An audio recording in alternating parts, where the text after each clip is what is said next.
Hey YouTube, the reason why I'm doing this video is because there are a lot of things going on and a lot of things that's bothering me and plaguing me, and it's like getting some of this stuff out and like voicing my opinion about so many different things that's hurting me, bothering me, so many different things that I'm going through.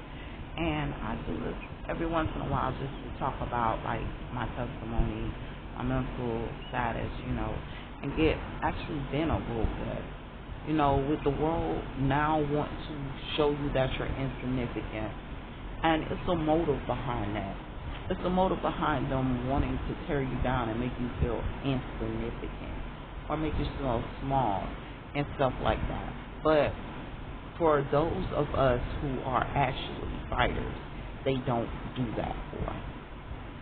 So you got to understand, when you have done all that you can do and then you have a person trying to tear you down and you're like, look, I already did everything that I was supposed to do. So all the tearing down that you're trying to do accomplishes nothing. I did what I was supposed to do. You couldn't fulfill on what you were supposed to do because you were too scared to have a person like me in the arena. I'm already where I'm supposed to be. Get on my level. I sat up there and I never tell anybody some of the challenges that I was faced with going to get a degree. I had went to school, and you have people trying to dictate whether or not I would be able to get my degree. The sad part about it, I'm working hard to earn a degree. I'm going to school. I've been in school for a little minute because I had like multiple degrees that I was working on, like more than one, like more than two. I'm working on multiple degrees, multiple levels, and I finally get told by administration. They were like, "Look, you got too many credits. You got enough credits to be almost a bachelor and master's degree, so you can't continue on like that. You actually have to put all of these into one area and go." And it kind of bothered me when people don't know your personality, but they're trying to dictate a personality because they were used to a certain personality, and they don't realize that they're tearing down a person that has done what they were supposed to do, but at the same time it's still here because there is still more work to do. We have to be careful because a lot of times we're making enemies with people that aren't your enemy. You're making people feel insignificant when the significance of a paper does not measure or dictate the degrees in which one can go. When you look at a fighter, and most people don't know this, you have fighters that are fighters that had to be trained to know everything. So they had to be brought up from basics. And then you have fighters that are considered raw talent. They're just raw. People will choose these fighters over trained fighter any day because their technique is raw. But these fighters didn't just grab raw technique. They were trained and it was removed from memory. These techniques that they have, and they are considered raw talent. So many things have been erased from our mind, and we are raw talent. You have been trained to do it. You were trained from basics to do it. You were taught the fundamentals and the principles and the elements of certain things, and you're still being molded and trained to do certain things because you are raw talent. And even though you're raw talent, to others, you're not trained. And the reason why you're not considered trained because you don't have certification, you don't have the memory of that training, you don't have none of that stuff, but you're still raw talent. So to the opposition, I'm not a lawyer, but to an opposition in a courtroom, I am quite the opponent. That's raw talent. I don't have a degree on the wall. I don't have the certification that says, hey, this is what she does. But to an opposition or a person that's opposing me, they'll know this is what I do. Sorry for broken English, but you know how we do. But we have to realize that we have so many different people trying to tear us down daily. I looked at my son. My son got 100% on the unit test one time. He's like, Mom, I'm doing the test and I got 100%. I'm smart. And he was encouraged, right? So he went to go take the actual test for that unit. He was doing like the practice test, and he went to go take the actual test for the unit. The actual test for the unit was totally different, and he got a 60% on it. And when he said that he was smart originally, it changed with him. And he no longer looked at himself as smart because the unit assessment was totally different from the test that he had previously studied for. And he said, Mom, I only scored a 60. And he got discouraged. And I said to him, I said, but you scored a 60, not even studying for it. Not even being trained for it. You're at 60% without being trained. You're at 70% without being trained. You're at 80% without being trained. You're at a lesser level without being trained, but at the same time, you were unskilled, untrained, but at the same time, you leveled up and made a percentage that was higher than some people could ever imagine because you weren't trained for it. You weren't aware of what they expected. You weren't knowledgeable for it. They didn't teach you this, but you hit a 60%. So now you only got 44%. 40%, I'm sorry, only got 40% to go to hit perfect. They didn't train you for this. They didn't teach you it. Some of us were hitting at 80%.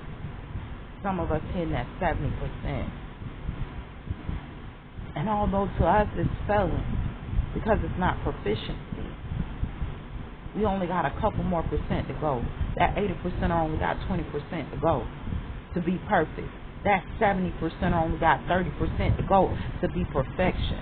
That 60% only got 40% to go to be perfection. So we can sit up there and we can walk and we can learn the material and hit proficiency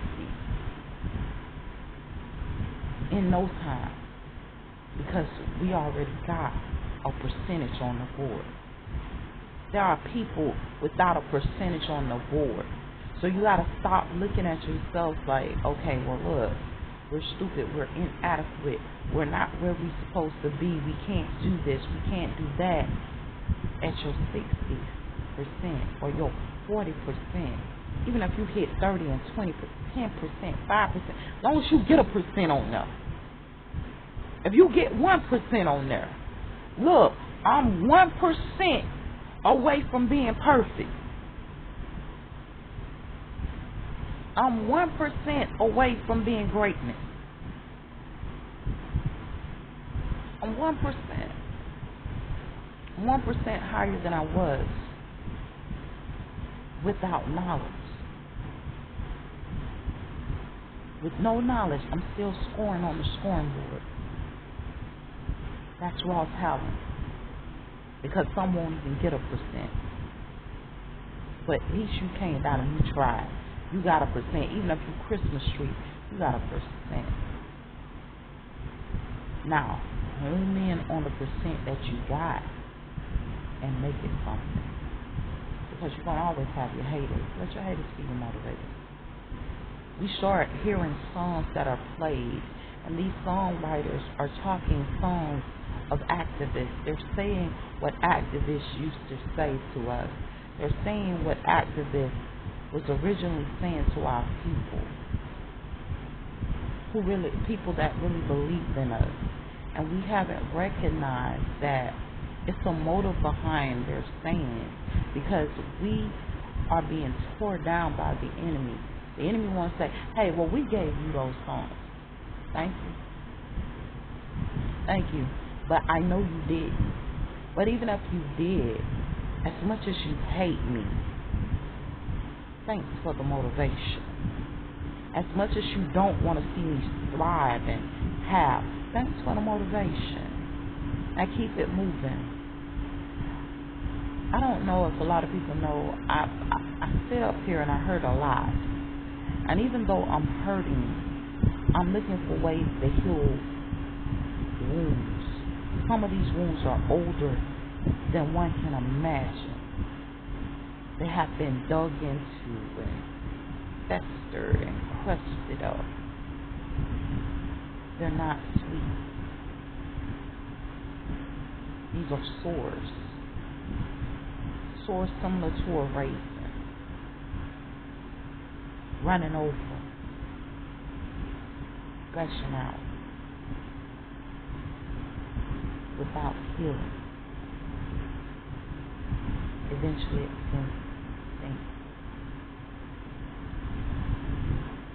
At some point, you, me, and everybody have to seek after things that heal us.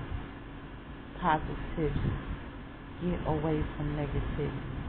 Get away from negative toxic people and seek after positive people, positive environment.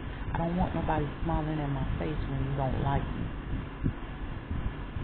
If you don't like me, you don't have to like me. Listen, I'm a businesswoman. You gotta like me. But one thing you will not do, you will not tear me down, even though you don't like me. Because really, to be totally honest with you, I feel like if you don't like me, then why are you around me? Only to find an opportunity to betray me. So, one thing I try to do, I try to remove toxic people. I try to remove toxic people out of my life as soon as possible. Because the longer they stay there, the less I have. The less my chances is for survival. When you got enemies, and you got enemies around you, you lessen your chance for greatness. Because they're always trying to be the opposition. You're striving for greatness and they're striving to destroy you. What are you here for? And I'm going to tell you something else about the enemy. The enemy tries to force circumstances where you have to stay around these people that are toxic to you. They'll remove your children from you just so that you can have to stay around them. They'll lie. Cheat, steal for you to stay in company with them so that you have to speak to them. But this gives them power because they feel like they got authority because you have to socialize with them. because there's a need there to, fulfill. Whether it's with them having your children, I need to sit up there and I want to have a relationship with my child. So you're trying to facilitate a relationship where it's dead. Where it's dead because you're dealing with wounds. But you're sitting up there and you're socializing and you're like, look, I don't want to socialize with you. I don't want to speak to you. I don't want to be friends with you. Why are you even talking to me?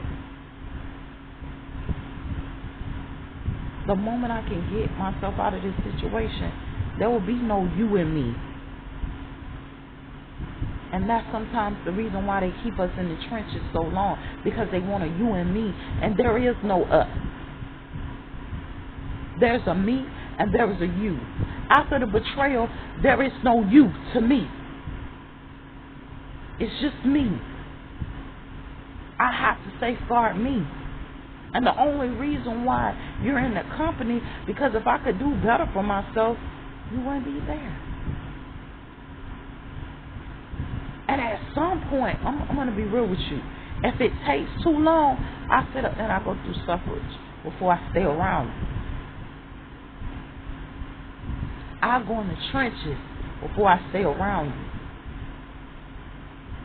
Complete suffering before I stay around you, because my question now comes, what am I around you for? All you do is destroy me. All you do is hurt me. What motive do you actually serve to me? What purpose do you actually serve other than causing problem and being toxic in my life?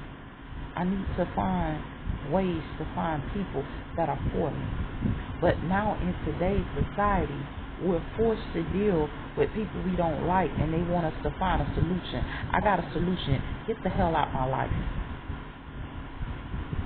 Get from around me. That's the solution. I remember going to jobs, and jobs that they always like success stories. I got a success story for you. You want people to see and say, hey, we all have the same personality, the same point of view. We eventually saw eye to eye type mess. Let me be real with you. That's not the reality we live in. I have to be realistic. You want an unrealistic reality.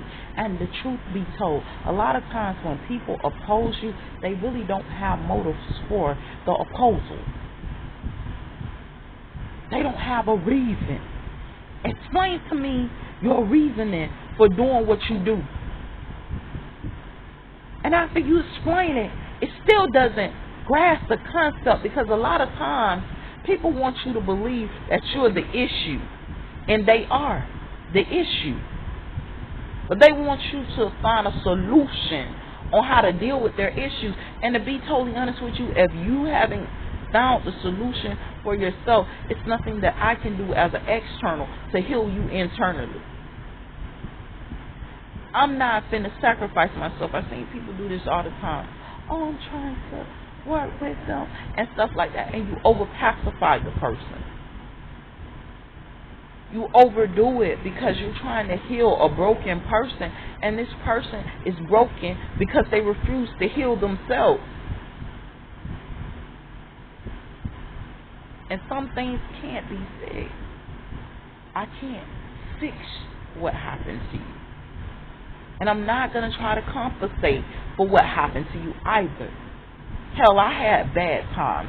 I'm broken. I'm hurting. But guess what? I'm trying to heal those wounds. And if I stay around other people that's wounded, I'll become a wounded animal. I'm around other wounded people, and these people have animal characteristics. And if I stay near wounded animals, then therefore I will never seek healing, because I am a human being, and therefore being a human being, I seek after healing. I want to implement healing and stuff like that. But when you're around animals, animals don't know how to heal themselves. That's why they gave man dominion over them. So therefore, me having the ability to heal myself brings me to a whole nother level. But remind you, I have oppositions. I have people that fight against me who don't want me to heal myself because it would say that I am in control. So being in poverty, we fight against this every day. We fight against a system that don't want you to have enough. We fight against a system. Let me be real with you. In my community, Social Security is supposed to be $3,700 a month. You get what I'm saying? This is more than enough to actually create a positive environment, to find a clean, nice neighborhood, to actually elevate and do what you have to do for yourself, and to actually pay the fees that you need to pay. This is the whole purpose of that. Buying adequate living arrangements, you're able to feed yourself and stuff like that. But you have more people that's on Social Security that's on welfare and other programs, and a program for a program, because first of all, they never receive the $3,700. They only receive maybe $1,200, $1,500, half of what they're supposed to receive. And it's really not even half, it's less than half. So they stay struggling. They stay trying to find ways to solve problems, when truth be told, the problem is the opposition, the person that's sitting up there and not giving you what you adequately need. And you can't get it for yourself because you're disabled. I told you guys this. I don't know if you know this, man. I go through the times where I feel like I'm about to pass out. There was times when I couldn't hardly walk to the car without feeling like I'm about to pass completely out and go unconscious. I deal with shortness of breath. I deal with so many different things like plaguing me body-wise. And a lot of people don't know that. So I try to reserve a lot of my energy. I try to reserve myself as much as possible because of illness purposes and stuff like that. And I went and I signed up for the programs, right? And when I started to sit up here and realize that there's a program for a program for a program for a program, it started making sense. And then Ford came out with this UBI program. The UBI program says you're going to give random people, and you sign up for this program, we're going to give random people in the United States $4,000 a month, which this matches up with Social Security. And we're going to observe their behavior patterns. You don't have to do nothing. If you don't want to work, you don't want to work. It's just for doing the research behind the madness. We're going to hand you $4,000 a month. In my community, they gave this $4,000 to inmates. They didn't even want the ordinary individual with $4,000. And what killed me, say, well, why would you give a criminal $4,000 instead of an average individual? And I started thinking, because I started looking into my community. I was like, hey man, we got a lot of criminal mess going on, even with our supposed to be law enforcement, supposed to be people that, L7, or supposed to be actual people that's supposed to be for other people. We got a lot going on. And it began to open my eyes that they're technically an inmate they can easily set back with lies because it's already documented. See, these people work with falsification of documentation constantly to say, hey, I can easily take back what Ford said about elevation of the people, or about elevating the United States of America. And I'm starting to learn that Forbes be right on, and that's Forbes. But I'm starting to learn that they're right on with some of this stuff that they be saying, that they are actually knowledgeable people saying, hey, I know things aren't going the way it's supposed to go because it doesn't add up. And I'm going to be real with you. A lot of the money that the government is trying to get to the people's hands never makes it there. It never makes it to the people appropriately because you have all these different people trying to get their hands into it. Greedy people. And it'll be the people you least expect. Sometimes they're churches, sometimes they're all this stuff. And they have began to get overly greedy and taken from the people. It's like having a king of the area. Okay, you pick up all the fruits. They pick a whole bunch of fruits and vegetables and stuff. And the king said, all these vegetables is mine. Only give a quarter to the population. And the rest of it, I don't care if it's sour, I don't care what happens, but it's mine. And that quarter, a lot of people are fighting over. When the 100%, well, the 75%, the king has and can't even eat it. You have to be careful about how people are and what they're on. Hopefully these words encourage you all. Stay blessed.